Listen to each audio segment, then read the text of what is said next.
it goes back to these precursor organizations that go back to things like the Army Map Service and the Aeronautical Charting and Information Center and the Defense Mapping Agencies. This wonderful heritage that, if we had more time, I could trace it all the way back to the first surveyor in chief, right? George Washington. In a hot air balloon? A surveyor. Huh? No, just on on horseback. But that's where you go for a higher vantage point or some high ground. But right, the lineage goes all the way back there. Lewis and Clark, right? They weren't just out wandering around. They were on an intelligence mission. They were mapping what was going on out there as we thought about the expansion of our nation and threats to our young nation. So in any event, fast forward, there is a move to combine imagery and mapping. There are things that are completely related but still managed very separately. Imagery, remote sensing in the National Photographic Interpretation Center under the auspices of the CIA, mapping under the Defense Mapping Agency. And while there is a really important relationship between the two, they were managed separately. So they were brought together, forged in sort of a shotgun marriage into the National Imagery and Mapping Agency. And if I remember correctly, that's sometime right around 1996. The problem was two very different cultures. You have the National Photographic Interpretation Center. These are CIA employees. Some of them are covered. People aren't allowed to know their last names, operating at a very high security level. And you had people in unions in St. Louis wearing coveralls, operating massive German printing presses, 24/7, 365 printing maps. So very, very different. 2/3 of that National Imagery and Mapping Agency came from the mapping world, 1/3 from the intelligence world. NEMA was created from all or part of 13 different agencies, but mostly NPIC and DMA. So it just really struggled. It really struggled. There were people, even after the agency was created, who felt like it ought to be torn back apart, that it wasn't meeting its need. And that when, again, Jim Clapper was set to take over the National Imagery and Mapping Agency, 11, 12, 13, I think it was Friday the 14th of September 2001 was the day that there was going to be a big tent and cake and punch, and Jim was going to take over the agency. 9/11 happens on the morning of Tuesday morning, if I recall correctly, 11 September. And he becomes the director the next day. Lieutenant General Jim King, Army General, says, "Over to you. We're not having any confusion about who's in command. It's yours. I'm out. Call me if you need help. You got it." But Jim said every day he went through, and NEMA distinguished itself very, very well in the wake of 9/11 and operations in the Middle East. And Jim said, but every day he drove through the gate, he remembered he had been asked to lead an agency that had been developed to integrate imagery and mapping. And yet every day he drove past a sign that said the National Imagery and Mapping Agency. So lots of stuff happened. Fast forward. The idea is, let's create the National Geospatial Intelligence Agency.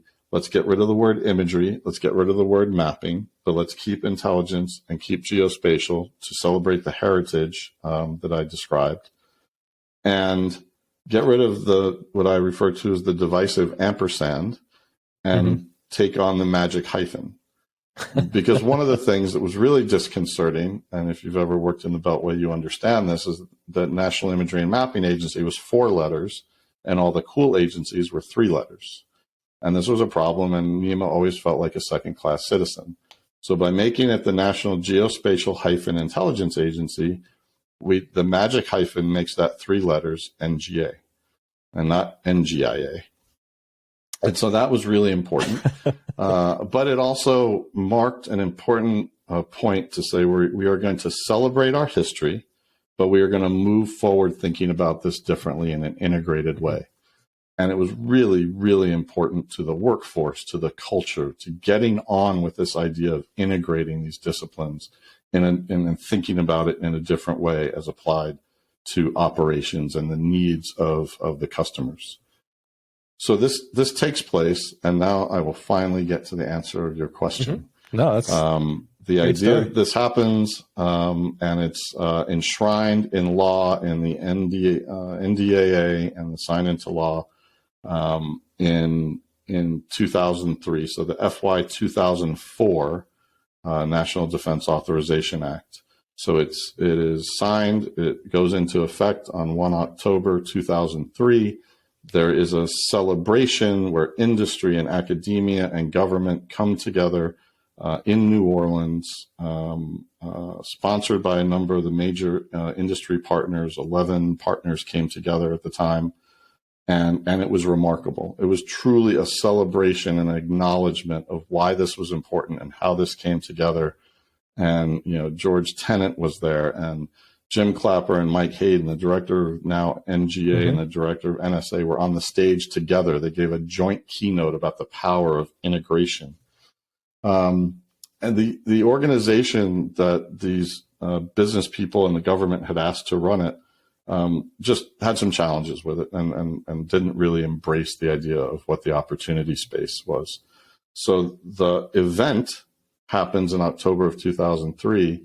The United States Geospatial Intelligence Foundation is born by these same executives and these same companies in January of 2004, with one employee, a bunch of money put into a bank, a 501c3 educational nonprofit, not a trade association, created very specifically to focus on the tradecraft and the future of this new thing we call geospatial intelligence. And it took off. And once again, they were in New Orleans with the event in 2004. It doubled in size. In October of 2004, it was a remarkable gathering. The exhibit hall moved out of sort of ballrooms and into much larger space. And it really began to take off. And then they had 4 employees and 5. In 2005, they made the decision to change the venue, and they actually went to San Antonio that year. Very fortuitous, because that was in the fall of 2005, and we know that in end of August, beginning of September 2005, Katrina and Rita hit, right, and New Orleans is just devastated. So had they planned to go back to New Orleans in the fall of 2005, there was no way to do that. The convention center was underwater and housing, refugees, displaced people. So in any event, it continues to grow over time. And I had the opportunity, I left the government in the spring of 2008 and had the opportunity to go there as the CEO, president, and then CEO. And I was there for a decade. And we had about 120 members when I got there, about 250 when I left. We experienced this, we quadrupled the staff. We started with 3 schools that we accredited to grant GEOINT certificates. By the time I left, we were probably at 18, 19, 20 schools. We'd awarded over $1 million in scholarships, right around $100,000 a year in scholarships to people studying in the field. And the GEOINT Symposium grew. Our largest number was, I think, in 2015, we had 5,500 attendees. Wow. Hundreds of companies on the exhibit floor and many hundreds of companies represented, along with government agencies, 20, international, 20 countries represented at the event. And it was just really, it was the time for GEOINT to grow. We were putting a tremendous amount of money, into what was happening in Iraq and Afghanistan and the Horn of Africa. GEOINT was coming into its own. It was growing as a discipline. It was growing as a capability, and it's been on a wonderful trajectory ever since.